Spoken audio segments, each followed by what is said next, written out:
Hey everyone, welcome to another Top 10 list. Welcome to my Top 10 underrated characters. In my last video, I talked about overrated characters that are just overly praised and I just never understood the reason why.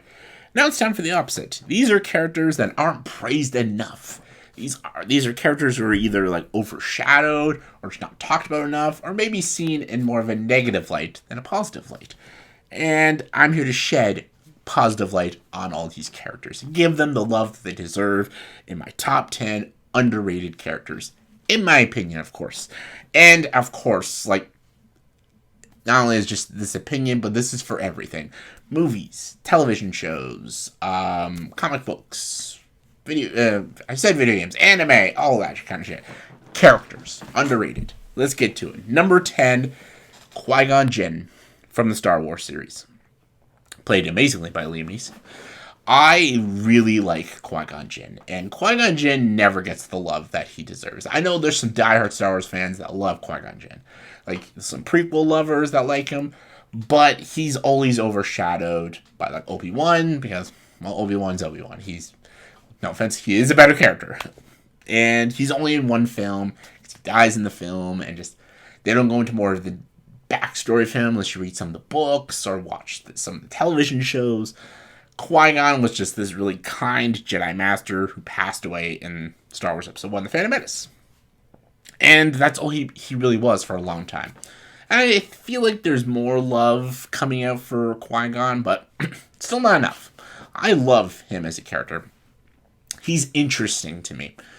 I love him because he is not a typical Jedi Knight. He doesn't even follow the Jedi Council. Like, even his robe is like a black robe instead of like the standard brown Jedi robes. And he's a Jedi Master, but he's not on the Council because he never agrees what the Council does.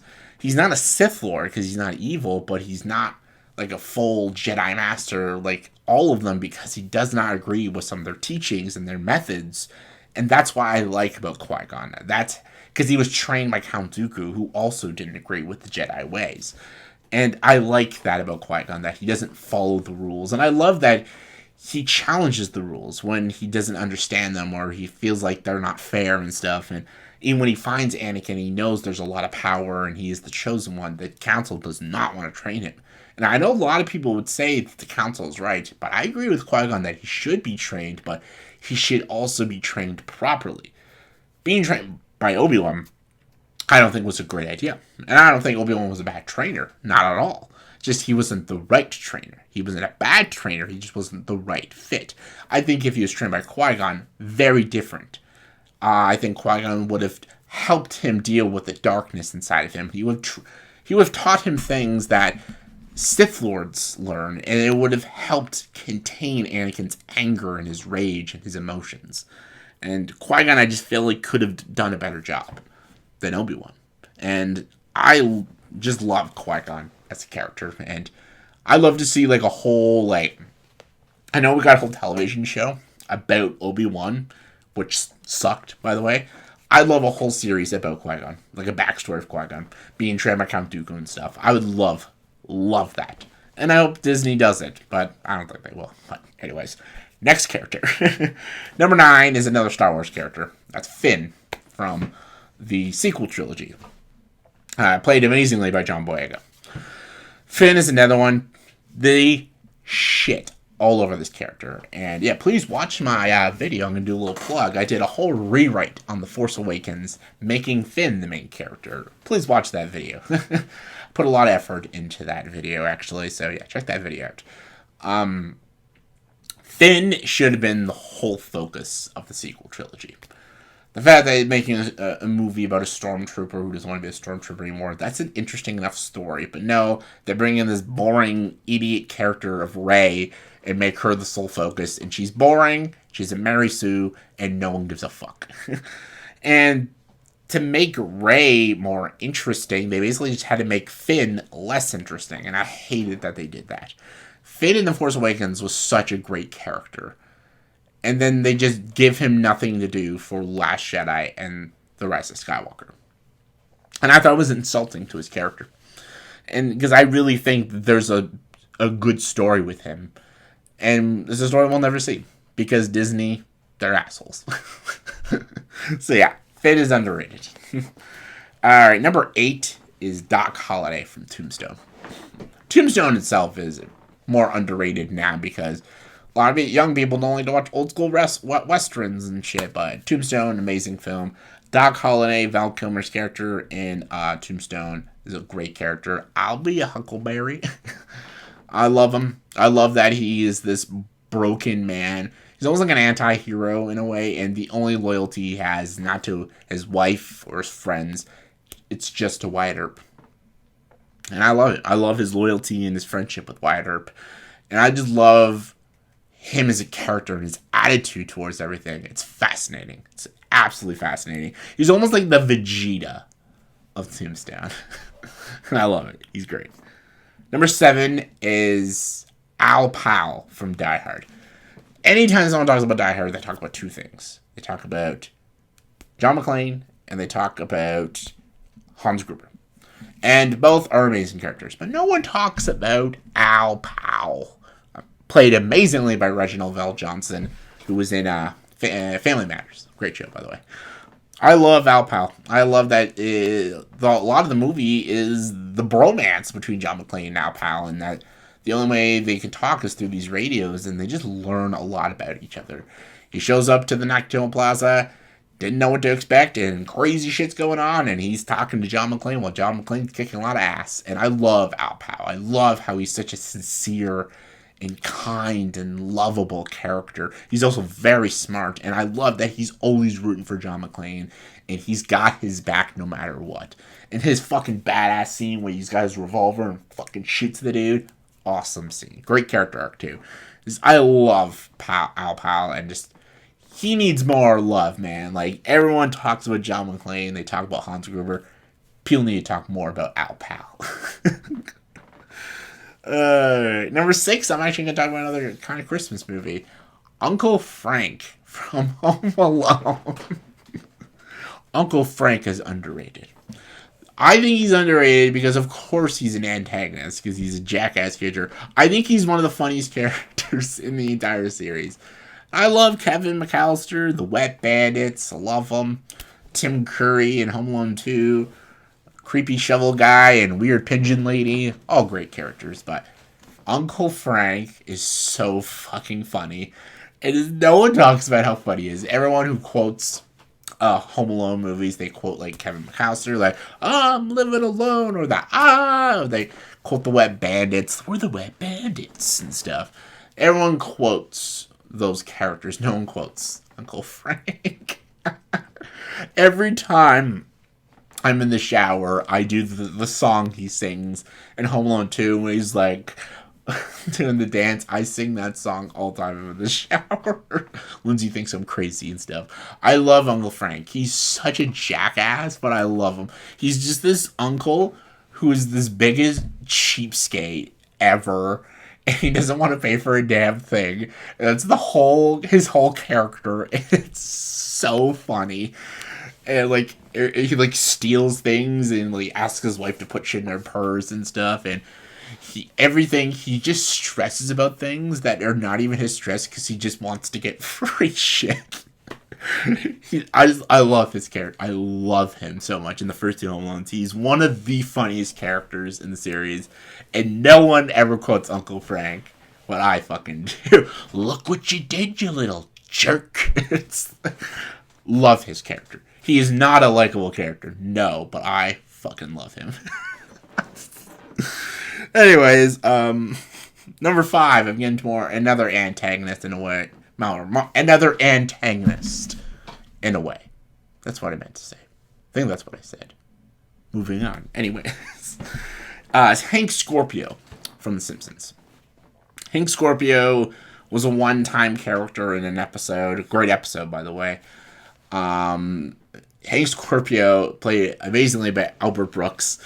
He is Homer's boss in an episode. Homer gets a job at a new power plant in another city, and his boss is Hank Scorpio. A very nice, kind, awesome boss for Homer, but the downside is he is a terrorist. He literally is a Bond villain. There's literally a scene where he kills James Bond. And he literally wants to bomb other countries to get billions of dollars off of them. He's literally just a worldwide nuclear terrorist.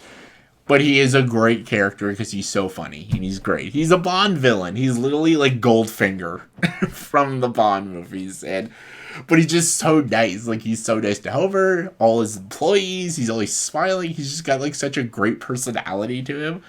But he's just a straight psychopath. There's always scene where he's got a flamethrower and he's like blowtorching a bunch of soldiers. And he's like telling Homer what country he should bomb. And it's like insane, but like he's so likable and he's so funny. And just, I wanted more episodes with Hank Scorpio. I never, because every time they talk about villains, they mostly go to like Sideshow Bob. And I love Sideshow Bob too. He's a great character. He's one of my favorites in The Simpsons, Sideshow Bob. Kelsey Grammer. I love Sideshow Bob. There's so many episodes about Sideshow Bob. But Hank Scorpio never got really any more. He was like a one and done kind of villain. And shit, they even did Frank Grimes again. Like, but they never did Hank Scorpio. And I wanted more episodes with Hank Scorpio. Shit, at the end of the episode, he gives Homer the ownership to the Denver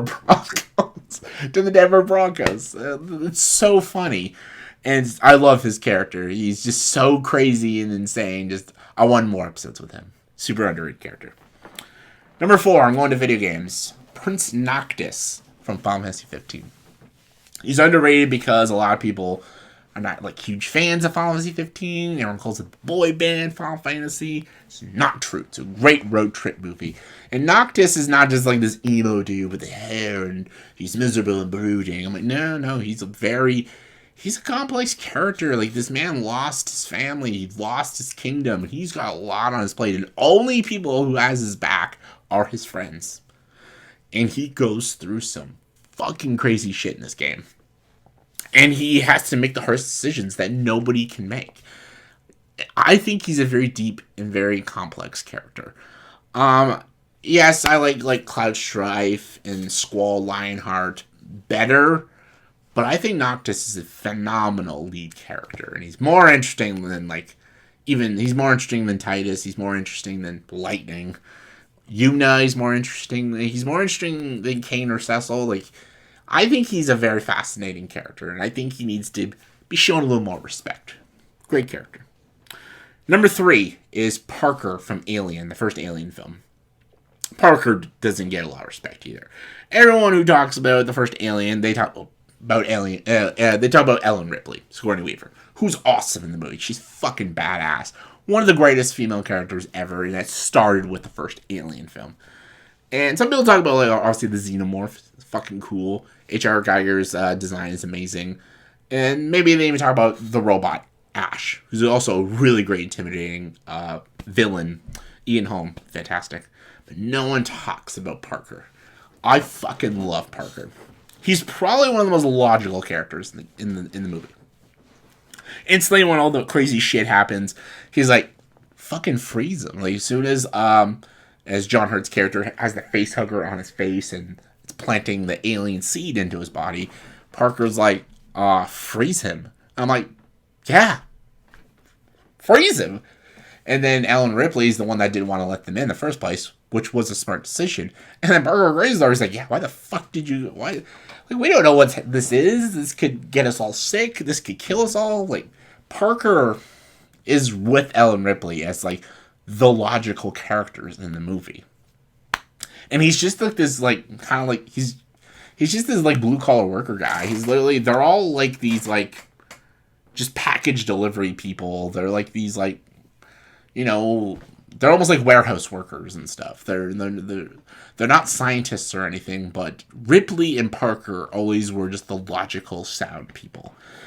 And I love that Parker's the one that fucking kills Ash. He fucking bashes his head off. And I love that he gives his life to, try to save Ripley and the other female character.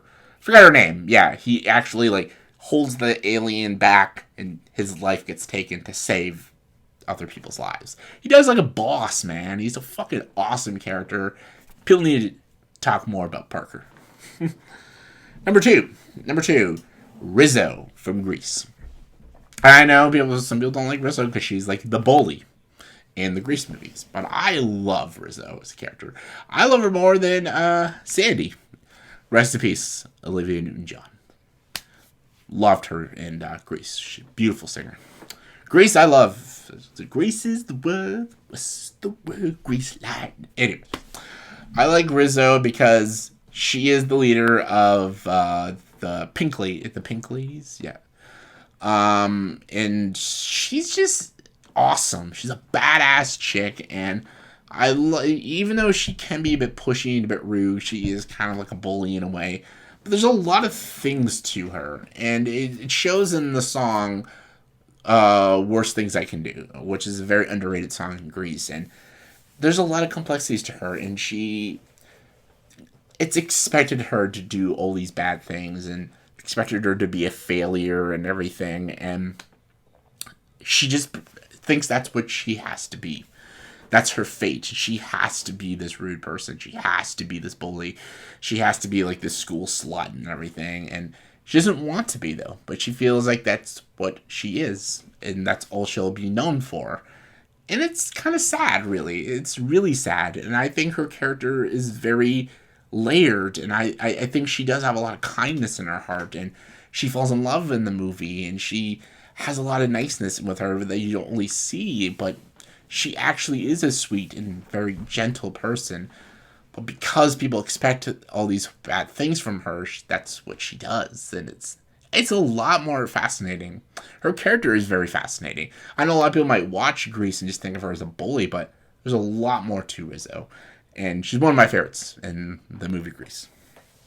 All right, number one. Number one is a tie, because it's two characters in one movie. And that is Holland and Healy from The Nice Guys. Anytime someone thinks of like buddy cops, what is the first thing you think of? You think of Riggs and Murtaugh from Lethal Weapon, which are like the best, of course.